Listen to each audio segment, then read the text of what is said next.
Hey, I'm in beautiful downtown Tampa this afternoon. Just left the University of Tampa and talked to an entrepreneur class about inventing and what to look out for and what to do and what the whole process was and how daunting of an experience it was for me. And I'm now getting ready to go back again, but wanted to give a tip on inventing. So here's my tip for today. Be careful if you ever pay anybody upfront for a job they're supposed to do. Make sure that you read the contract well. Make sure that there's a performance clause in it that spells out exactly what they're going to do for you and the outcome of what that will be.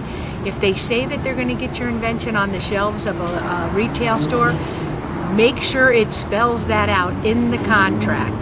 So many people are out there preying on inventors, inventing submission companies, people asking you for $200 to look at your invention to see if it has merit. You know, don't do it. They look at 1,000 products and they get $200 every time they look at a product. That's $200,000, and they come back and tell you your product wasn't any good. Well, they probably know that up front. So if anybody asks you for money up front, be so careful. The invention submission companies out there are just ripping you off. They want to charge you for, patents, patent search, marketing, putting advice, anything like that. You're better off doing it yourself and Googling everything.